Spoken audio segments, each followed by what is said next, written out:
Hello everyone. In this video, we are going to see important news snippets from the Hindu dated 6th July 2026, starting with our first article GS2 से relate करेंगे revenue surplus के ऊपर है।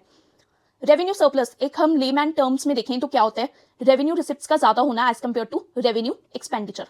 अगर हम revenue की बात करें वो कैपिटल एक्सपेंडिचर या रिसिप्ट से कैसे अलग होता है, क्योंकि ये जो रिसिप्ट्स या एक्सपेंडिचर होते हैं वो एसेट्स या लाइबिलिटीज को इम्पैक्ट नहीं करते। अब इस आर्टिकल में क्या गिवन था कि हमारे पास रेवेन्यू सरप्लस पाया गया इन उत्तर प्रदेश, तो अच्छी बात है, हमें तो खुश होना चाहिए।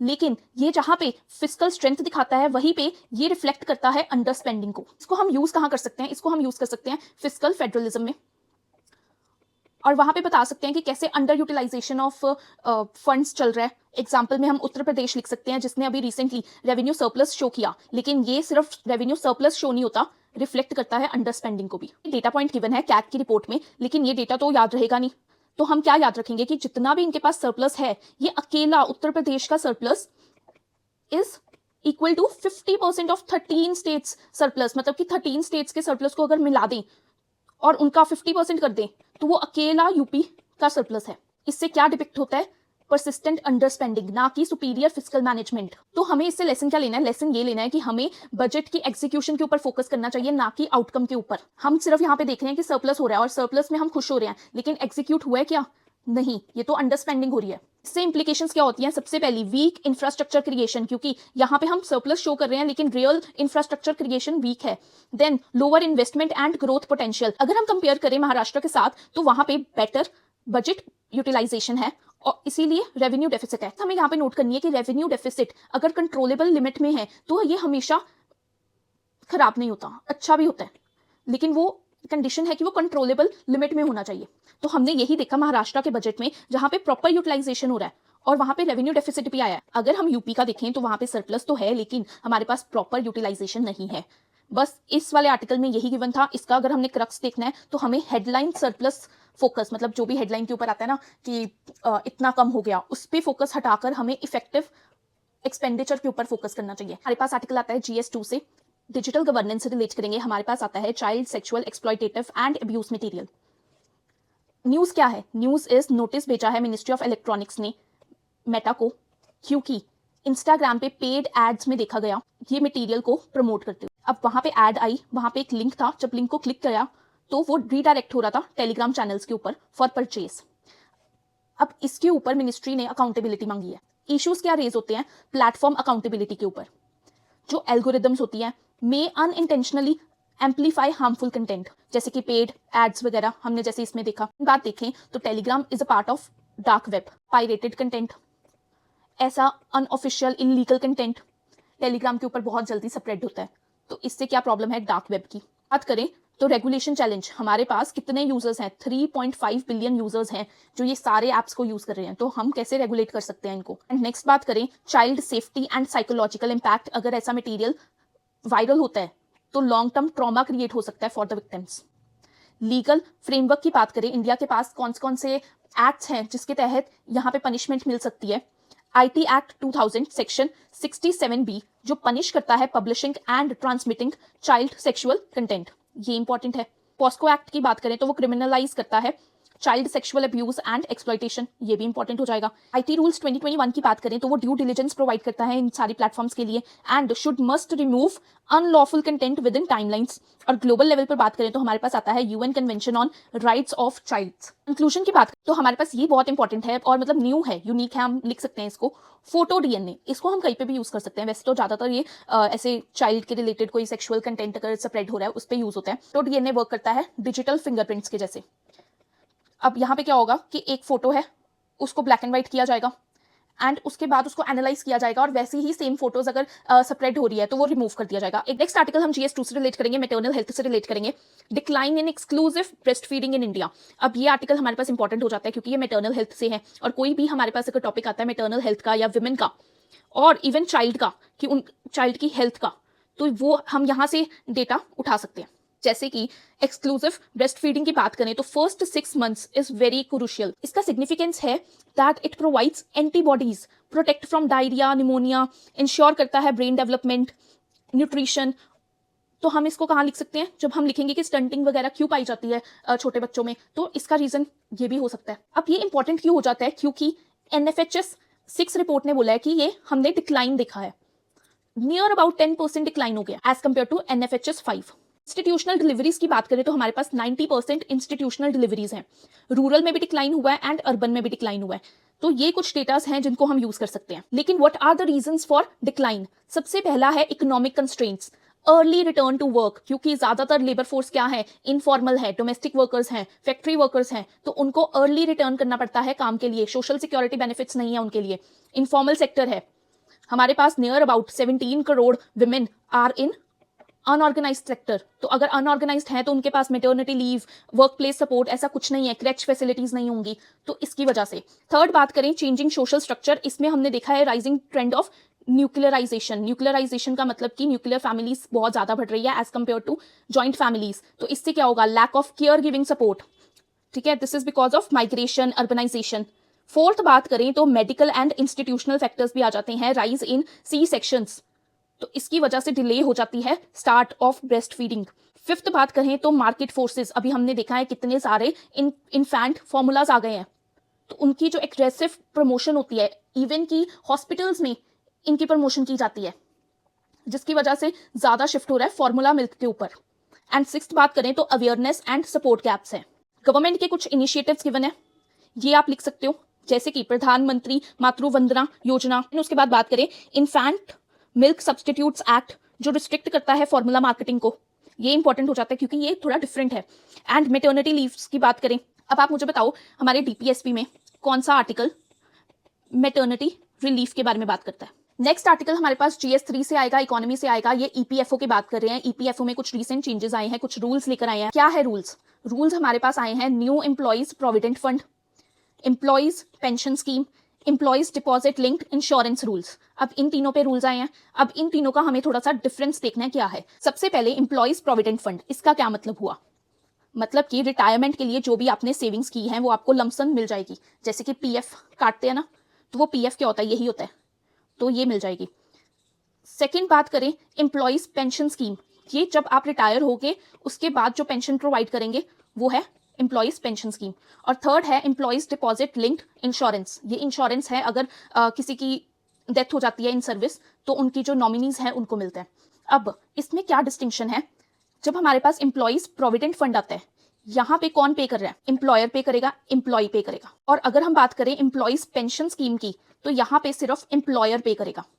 और अगर हम बात करें एम्प्लॉइज डिपॉजिट लिंक्ड इंश्योरेंस की तो यहाँ पे भी सिर्फ एम्प्लॉयर पे करेगा। एप्लीकेशन की बात करें तो ये सारे फैक्ट्रीज और एस्टेब्लिशमेंट्स पे एप्लीकेबल है विच आर एम्प्लॉइंग 20 और मोर पर्सन्स। और अगर हम थोड़ा सा देखें कि EPS कैसे स्प्लिट होगा, जैसे एम्प्लॉय 0% हमने देख लिया ऊपर, एम्प्लॉयर कितना?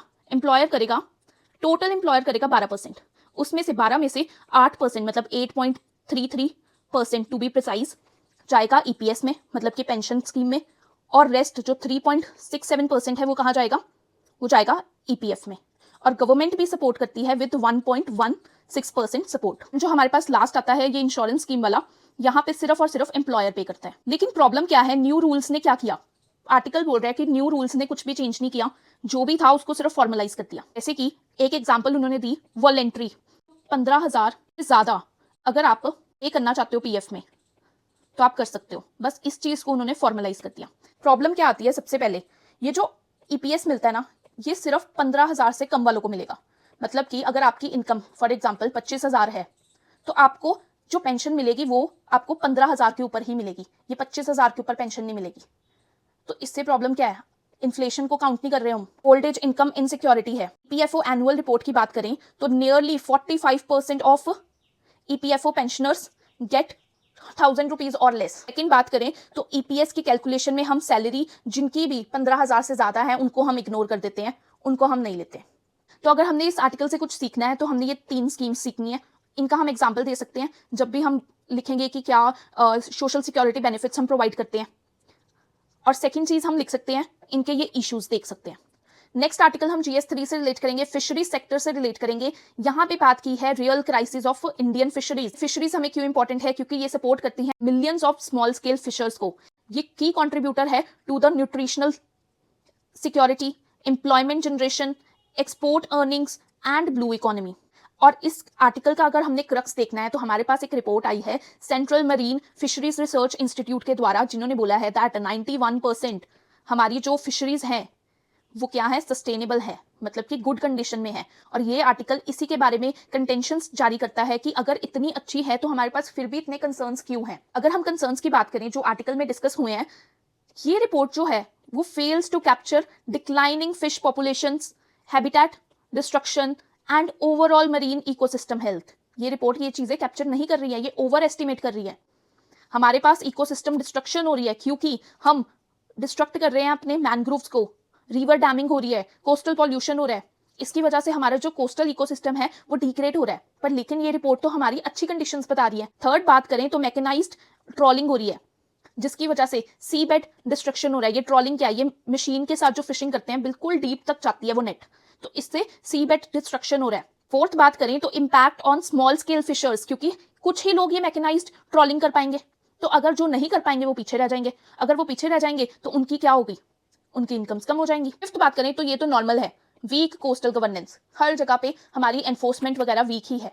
और सिक्स्थ बात करें, इंडियन ट्रॉलर्स जो हैं वो एंटर कर जाते हैं श्रीलंकन वाटर्स पे, फिर उनको वो कैप्चर कर लेते हैं और उसके बाद हमारी कन्फ्लिक्ट जारी हो जाती है। और वे अहेड की बात करें तो हमें कहाँ पे मूव करना है, ecosystem based management, very important keyword. Shift करो मैक्सिमाइजिंग कैच से सस्टेनिंग इकोसिस्टम के ऊपर। कल हमारे पास GS3 से आएगा, एनवायरमेंट से रिलेट करेंगे, एशियाटिक लॉइंस के बारे में बात की है। ऐसी बात क्यों कही है, हमें पता है कि ज्यादातर कहाँ पाए जाते हैं, गिर नेशनल पार्क। अब ये गिर नेशनल पार्क में पाए जाते हैं। यहाँ पे उन्होंने बोला है कि आपने इतनी सारी पॉपुलेशन गिर नेशनल पार्क में रखी हुई है, अगर कोई अनफॉर्चुनेट इवेंट हो जाता है तो ये सारी की सारी पॉपुलेशन हमारी इंपैक्ट होगी। यहाँ पे उन्होंने बोला है कि हमें बहुत ज्यादा इंपॉर्टेंट है to shift these lions to second home. बात करें क्यों इंपॉर्टेंट है सेकेंड होम बनाना, क्योंकि इंडिया ने अपने एफर्ट्स किए प्रोजेक्ट लायन से, हमने लायंस की पॉपुलेशन बढ़ा दी टू 890 अप्रोक्सीमेट। पहले वो नियर एक्सटिंक्शन थे और वहां से इंक्रीज करके हमने 890 कर दी।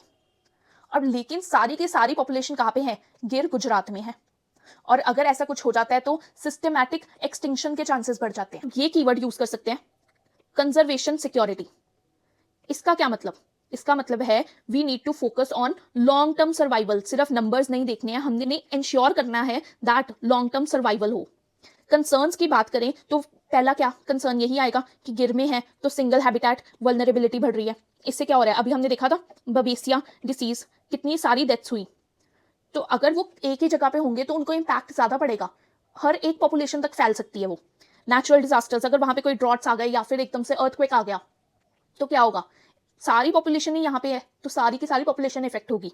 सेकंड बात करें साइंटिफिक कंसेंसस की, तो wild life institute of India ने भी यही बोला था कि सेकंड पॉपुलेशन बढ़ाओ, मेटा पॉपुलेशन अप्रोच होनी चाहिए, मल्टीपल हैबिटेट्स होने चाहिए, इससे हाई रेजिलियंस बढ़ेगी। अब हमने इसमें से दो कीवर्ड्स देख लिए, एक है कंजर्वेशन सिक्योरिटी और सेकंड है मेटा पॉपुलेशन अप्रोच। थर्ड बात करें तो हमारे सुप्रीम कोर्ट ने यही बोला था इन 2013 कि रीलोकेशन करो कहाँ पे, कूनो नेशनल पार्क। अभी क्या हुआ, कूनो नेशनल पार्क में सारी हमने कर ली और वहां पे हमने प्रॉपरली अरेंजमेंट्स कर लिए, लेकिन इन्होंने रीलोकेट किया ही नहीं। तो ये आर्टिकल में ये भी एक चीज बोली है कि ये एक स्टेट लेवल पॉलिटिकल इंटरेस्ट भी हो सकता है। हमें नेशनल इकोलॉजिकल प्रायोरिटीज को ऊपर रखना चाहिए, ना कि स्टेट लेवल पॉलिटिकल इंटरेस्ट को। और पॉलिसीज की बात करें तो हमारे पास प्रोजेक्ट लाइन है जिसमें उन्होंने बोला कि we will focus on habitat expansion, जैसे भारत सेंचुरी, लेकिन फिर भी हमारे पास अभी भी ट्रांसलोकेशंस नहीं हुई। नेक्स्ट अगर हम वे फॉरवर्ड की बात करें तो हैबिटेट डाइवर्सिफिकेशन करो, जेनेटिक सिक्योरिटी होनी चाहिए, लैंडस्केप लेवल प्लानिंग होनी चाहिए, ये तो नॉर्मल ही है। हमने इस आर्टिकल में से कुछ लर्न करना है तो ये कीवर्ड्स हैं और साथ में एग्जाम्पल कह सकते हैं इन्वायरमेंट में और बबेसिया डिसीज। बात करते हैं natural gas supply regulation order 2026 की। इसके तहत हमने 3 ऑर्डर्स निकाले थे, gas supply regulation order, second was maximising LPG production in India and third was diesel sales restriction. अब हमने इन सबको वापस ले लिया। ऐसा क्यों लिया है, क्योंकि हमें पता है LNG की शिपमेंट अब रिलीज हो चुकी है, नॉर्मलाइजेशन हो रही है स्ट्रेट ऑफ हॉर्मोज में। बस हमने इस आर्टिकल में यही देखना था। नेक्स्ट आर्टिकल हमारे पास बहुत इंपॉर्टेंट आ जाता है, सॉल्व। सॉल्व क्या है, sub orbital launch vehicle for experiments. ये व्हीकल किसका है, इसरो का है। इसरो ने ये व्हीकल क्यों बनाया है, गगनयान को टेस्ट करने के लिए। गगनयान में क्या होगा, हमें पता है कि स्पेस में जाएंगे वो, लेकिन स्पेस में जाने के बाद वो वापस भी आएंगे। अब हमने ये देखना है कि ये जो वापस आ रहे हैं ये सेफ्टी है कि नहीं है उनकी प्रॉपर, उसके लिए हमने सॉल्व बनाया। टेस्ट रॉकेट कह सकते हैं इसको हम। ये सिमिलरली जैसे इंटीग्रेटेड रिकवरी सिस्टम वर्क करेगा वैसे ही हम इसको क्या करेंगे, हम यहाँ से उसको हमने ऊपर फ्लाई किया, ये पूरा फ्लाई नहीं हुआ, मतलब स्पेस में नहीं गया, इधर से उड़ के ये वापस से नीचे गिरना शुरू हुआ। अब ये नीचे गिरेगा और यहाँ पे सारी वो चीज़ें करेगा जो हम रियल मिशन में करने वाले हैं, जैसे कि पैराशूट्स को खोलेगा, कितने पैराशूट्स लगे हैं, 10 पैराशूट्स लगे हैं, ये खोलेगा, उसके बाद ये लैंड करेगा पानी के ऊपर। तो इससे हमें क्या पता चलेगा, इससे पता लगेगा कि हमारी सेफ्टी है जब हम रियल एक्सपेरिमेंट करेंगे। तो हमने इसमें से क्या देखना है, एक तो हमें ये याद होना चाहिए कि ये सॉल्व है क्या। ये एक डेमो कह लो आप, डेमो है ये, सिमुलेशन ऑफ पैराशूट डिप्लॉयमेंट, मतलब हम देख रहे हैं कि सब कुछ जब वो रिटर्न होगी फ्लाइट तो वो सब कुछ कैसे वर्क करेगी उसको हम टेस्ट कर रहे हैं। इसमें से हमने यही देखना है। लास्ट आर्टिकल हम सिंथेटिक सेल्स के बारे में पढ़ेंगे। सिंथेटिक सेल्स क्या होते हैं? सिंथेटिक मतलब कि कोई चीज जो आर्टिफिशियल है। सेल्स क्या होते हैं? नॉर्मल हमारे बॉडी में सेल्स होते हैं, वैसे ही हम कुछ लैब में सेल्स बना रहे हैं। ये जो लैब में सेल्स बना रहे हैं ये क्या होंगे? आर्टिफिशियल बायोलॉजिकल मशीन्स होंगे, ठीक है। इसको हम प्रॉपरली स्क्रैच से बना रहे हैं यूजिंग नॉन लिविंग केमिकल्स। अब ये करेंगे क्या? फॉर एग्जाम्पल, अगर कोई ये सेल्स को हमने डाल दिया ह्यूमन बॉडी में और इस सेल्स के ऊपर हमने रिसेप्टर लगा दिया टू डिटेक्ट कैंसर सेल्स, तो ये ह्यूमन बॉडी में जाएंगे और ये किसी और सेल्स को नहीं हार्म पहुंचाएंगे, सीधा वो वाली जगह पे जाएंगे जहाँ पे ट्यूमर है, वहां जाके इसको डिस्ट्रॉय कर देंगे। एक एप्लीकेशन तो ये होगी। दूसरी एप्लीकेशन क्या है? सिंथेटिक सेल्स है और सेल्स का काम क्या होता है? डिवीजन करना। बॉडी में तो ये डिवाइड नहीं करेंगे। क्यों नहीं करेंगे? क्योंकि ये बनाई ही ऐसे जाएंगे कि बॉडी में जाके ये दोबारा से डिवाइड ना करना शुरू करते हैं, नहीं तो वो अनकंट्रोलेबल हो जाएंगे। इनमें क्या डाला गया है? किल स्विच डाला गया है। लेकिन अगर हम दूसरी एप्लीकेशंस की बात करें तो ये सिंथेटिक सेल्स को हम यूज कर सकते हैं प्लास्टिक बनाने में और प्लास्टिक्स को डिस्ट्रॉय करने में, टी शर्ट्स बनाने में, मतलब बहुत वाइड एप्लीकेशंस है। क्यों ऐसे? क्योंकि हमें पता है कि सेल्स की क्या प्रॉपर्टी होती है? डिवाइड करना। अब ये डिवाइड करके कोई भी मटेरियल को कल्चर कर सकते हैं, मतलब बना सकते हैं। लेकिन हमें नेक्स्ट चीज याद रखनी है, ऐसे तो ये अनकंट्रोलेबल हो जाएंगे, नहीं, ऐसा नहीं है। ये सिर्फ और सिर्फ स्पेशल केमिकल में ही काम करते हैं, मतलब वो केमिकल में ही ये डिवाइड कर पाएंगे। ऐसे नहीं है कि अगर ये केमिकल से ये बाहर निकल जाएंगे तो ये डाई कर जाएंगे। होप आपको ये समझ आ गया होगा। सो आज के लिए बस इतना ही। Thank you.